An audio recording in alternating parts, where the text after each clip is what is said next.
The following BLTV program is brought to you by O'Flaherty Law. Please enjoy. Greetings of the day, my fellow listeners, and welcome to another edition of Seizing Your Business. My name is Steve Eschbach. I am your host, and we have conversations with local business leaders to share their experiences and their best practices on managing and effectively running their businesses here in the greater Chicagoland area. So I am the owner of Transworld Business Advisors, and if you look closely, you'll also see a Transworld Business Advisors logo behind my guest, Matt Friscia. He's the owner of our LaGrange office. We'll talk a little bit more about that in a moment. But just to give you a background on a couple of things, Transworld Business Advisors is the largest and fastest growing business brokerage in the world. We now have 8 offices here in Chicagoland. If you expand that scope to include the upper Midwest, there's about 12 to 15 offices.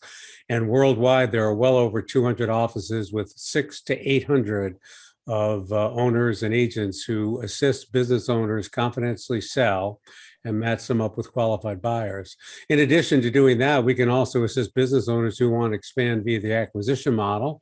And there's a couple of ways to do that. Of course, we can help business owners find strategic and financial acquisitions. We can also help business owners who may want to expand through the franchise model. We have a sister company that has done well over 1,000, maybe close to 2,000 franchises, everything from marketing to all the documentation needed from the franchise discovery document, operations manual, franchise agreements, and the like. And we can assist you do that at a very reasonable cost.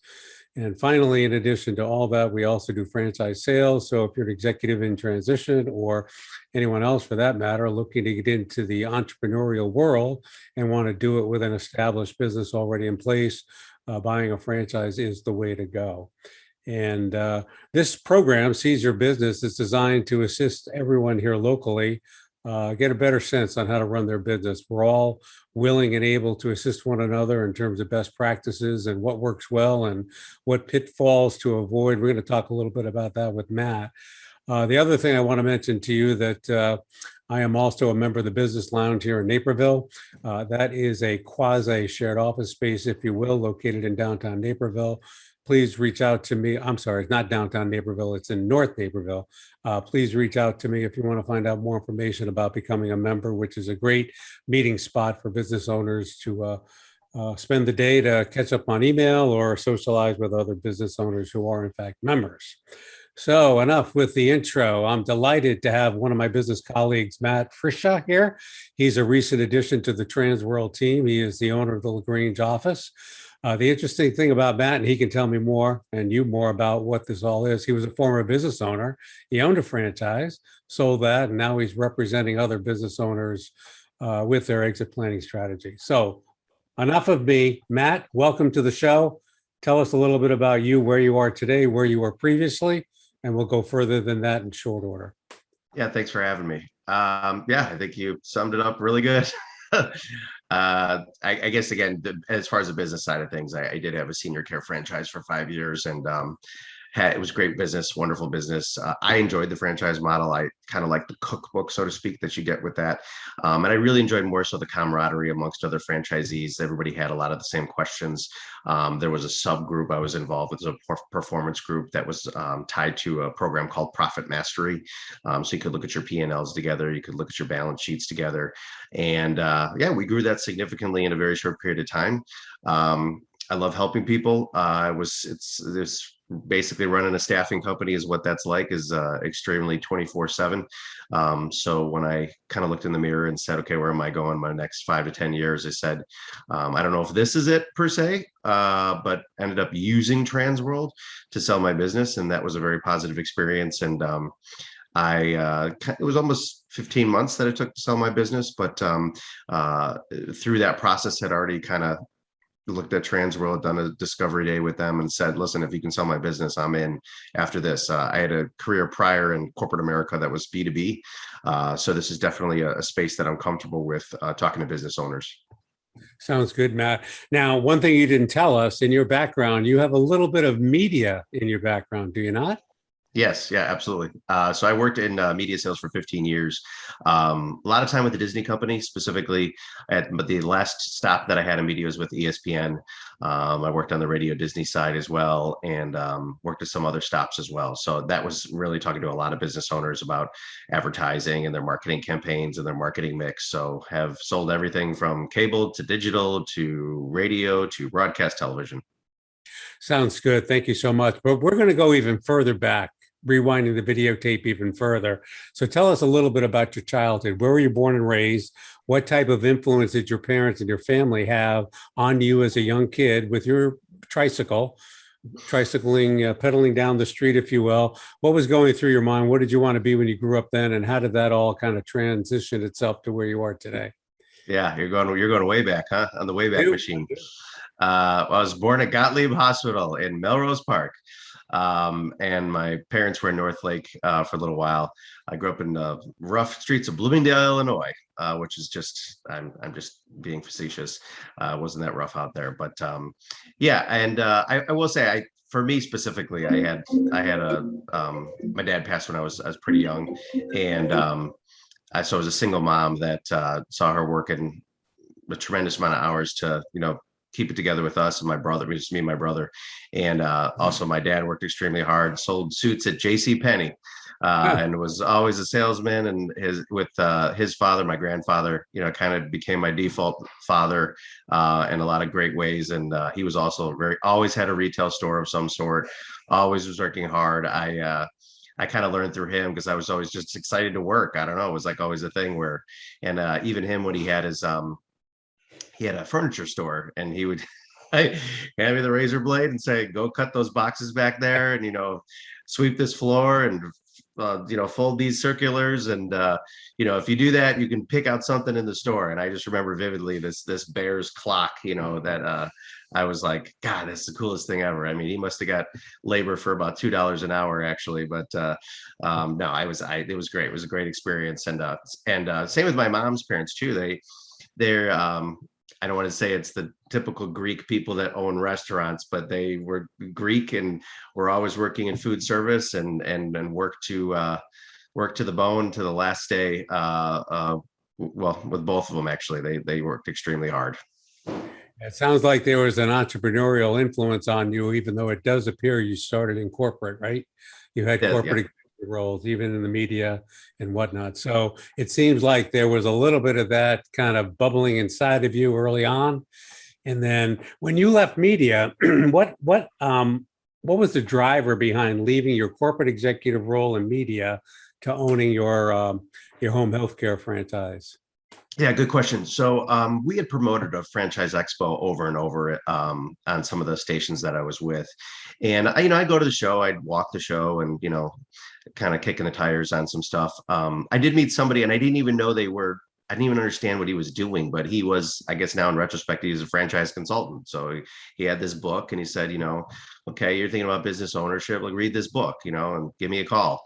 And I was just enamored by this because I will say I had a very good experience in corporate America, but what I was just disenfranchised with was no matter what you did, the goalpost was always moved, right? So, okay, you made your sales number, but we changed something. So we're gonna, change some things. So maybe it's a little harder to get your quarterly bonus or whatever it was. Or, they would know every year that our fiscal year, in this case, it was in October, but we never have the comp plans ready, when it was October. And it was like, why this comes every October. Like what's the deal there? Like it's so, and over time, again, it's just things that are out of your control. And I didn't like the fear of like, oh gosh, I just don't know what's going to happen next, or what, whatever whim they're going to have to, I'm not saying fire anybody. I mean, I love the sales side because the harder you work, the more you make, right? The harder you work, the more you make. But I just didn't like the, you had to always be concerned about what shoe was going to drop. Frankly, the biggest reason is driving downtown. I live in the suburbs. It was just awful. So, you try to get to an 8:30 sales meeting, you leave at 6:30. You think that's enough time? Not always. Not always. You got to really, really, leave quite early to make all that stuff downtown. And then when you're trying to leave, like it's Labor Day weekend today, so if you try to leave and on a Friday and you think you're leaving early at 2 o'clock, there's still traffic at 2 o'clock. So anyway, just people from Chicago would understand that more than anything else, but that certainly contribute to it as well. Yeah. So one of the interesting things about your background, Matt, is that you have been an entrepreneur a couple times, and both of them were with franchises. So I know there are many people out there. It seems like franchises are like, if you can remember way back, George Steinbrenner, you either love them or you hate them.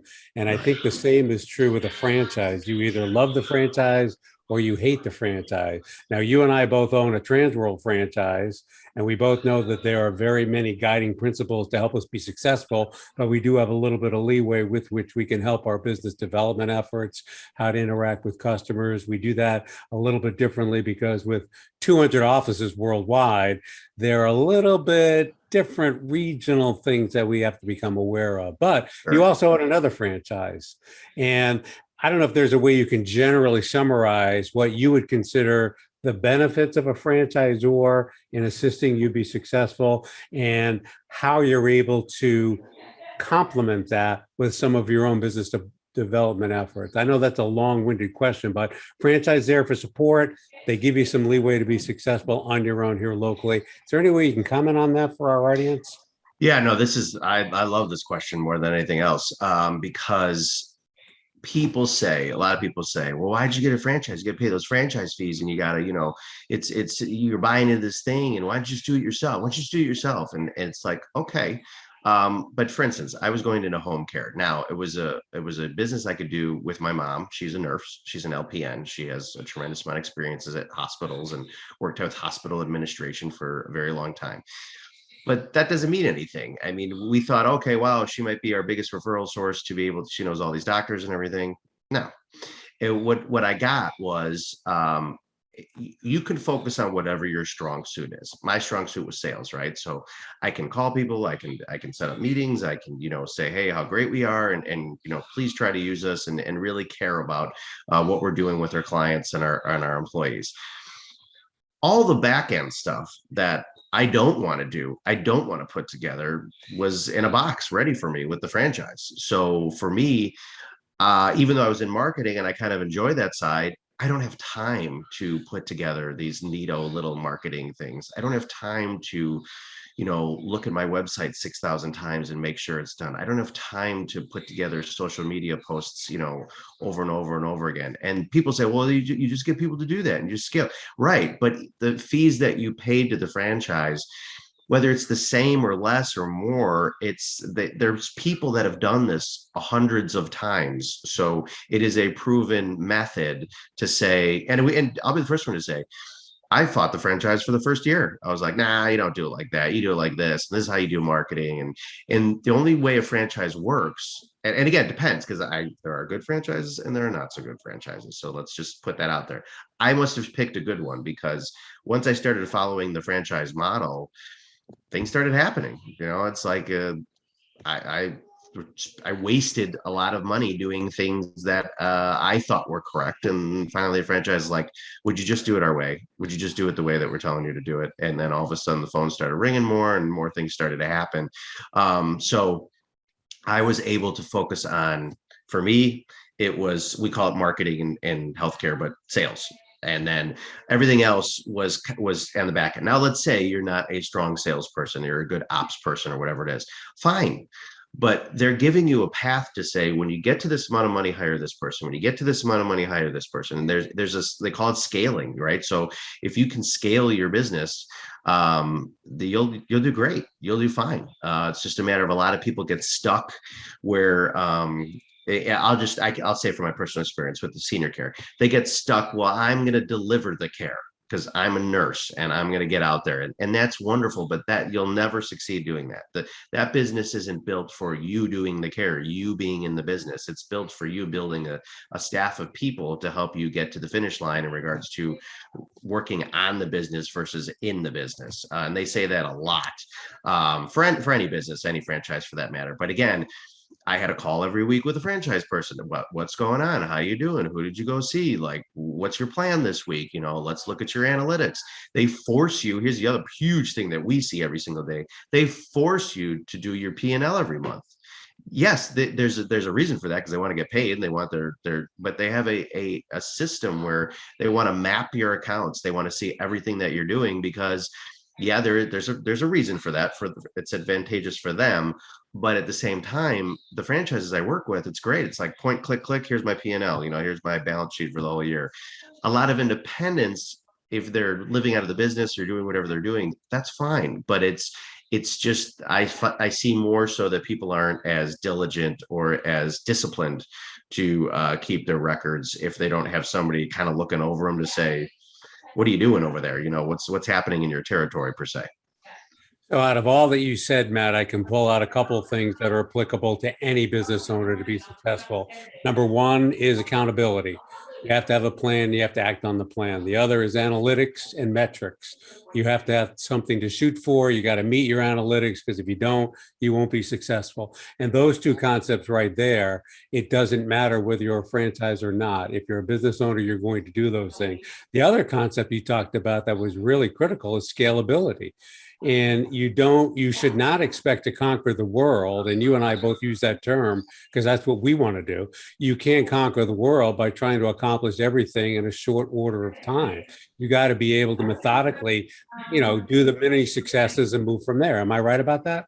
100%, 100,000%. I had this little Excel sheet, which sounds really dumb, but you'd pull all these reports from this platform that we had. But I would diligently every Friday, it was like my homework, right? Here's how many referrals we got. Here's how many people we hired. Here's how many applications we got. Here's was our closing percentage on. We did this many assessments.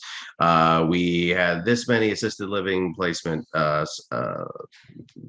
guess whatever it is that you had, and I just diligently every Friday, I was like, okay, I gotta track this stuff, because you could see from a mile away. If you weren't going to see people, it may not affect you today, tomorrow, next week, but 4 weeks from now, it was like, oh yeah, that's gonna hurt, if I don't do that correctly. So, yeah. So a couple of things I want to go through. So you just sold a business and acquired Transworld, right? Yeah. So from your going through the process of selling your business, and then, of course, acquiring Transworld, there has got to be some things. And again, we don't have to focus on franchises. We want to talk about maximizing value. You're selling your senior home healthcare business. You want to make sure that you get top value. What were some of the things that you did in prepping yourself for sale then that carries over to you to advise selling clients to do the same? Do you understand what I'm trying to say? Yeah, 100%, 100%. So biggest thing for me is you start to realize all the stuff that was, I'll get to that later, all of a sudden becomes a very large thing that is going to affect the value of your business. So for instance, we had a problem with overtime. We had a problem with margin, meaning that, okay, we were making money and, we were billing a lot, but our margin was pretty small. So I could have gotten more out of my business if I just would have focused on what margin a little bit more and was able to curve that before getting ready to sell. But at the same time, when I finally decided I wanted to sell, I didn't stop working.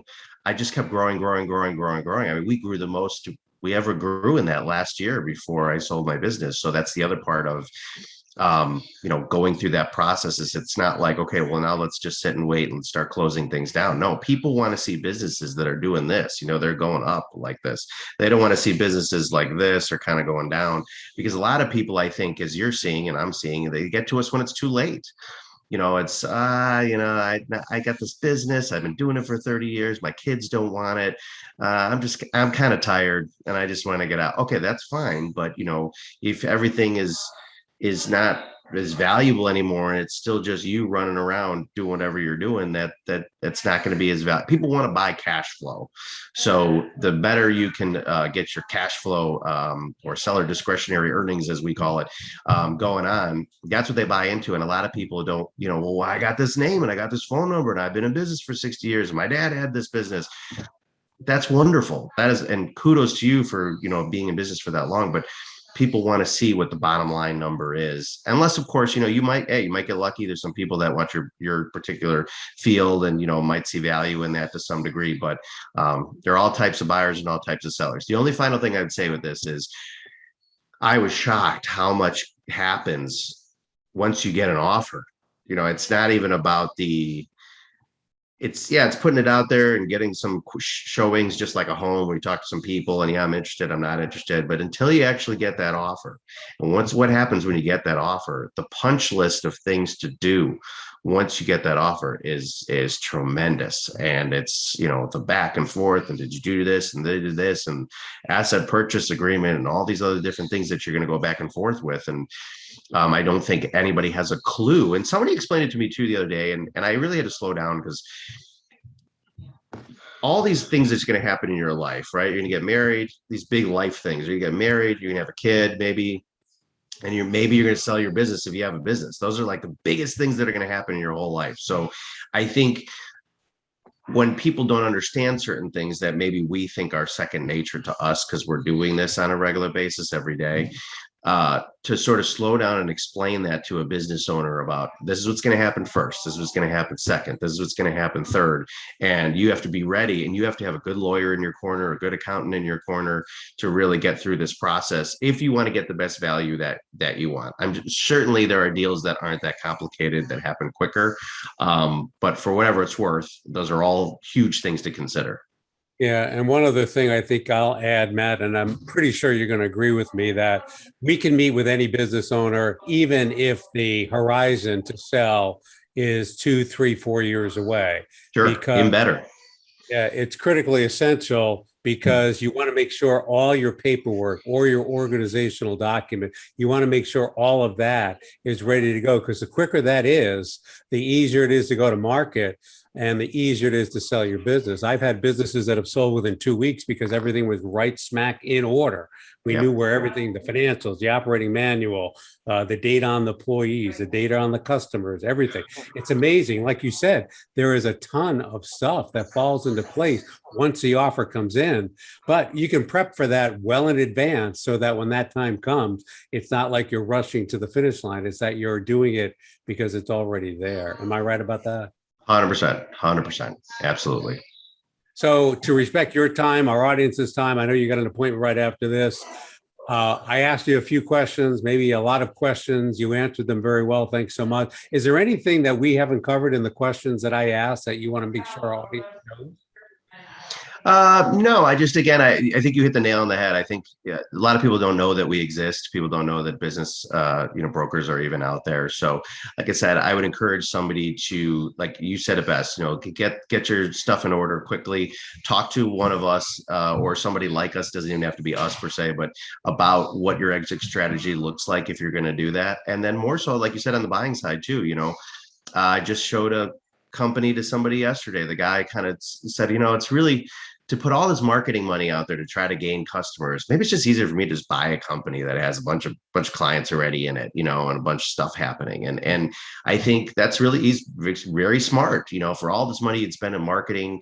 And then the only other final thing is, people think it's this gigantic thing, where it's like, oh my gosh, that seems so daunting to run your own business. But there's money available out there. Money's very cheap right now with the SBA and everything that ties in with that. So if you don't think you can do it, people like us also have a lot of funding sources as well to get into that. And whether it's, I always say it in 3 or 4 different ways, whether it was a guy like me that I didn't have enough money to buy something that had some good cash flow, so I was going to start from scratch and give it a go, or somebody that does have that money to buy into cash flow, or somebody who just is curious about it, like, give us a call, and happy to at least walk you through to be a resource, I should say, more than anything else.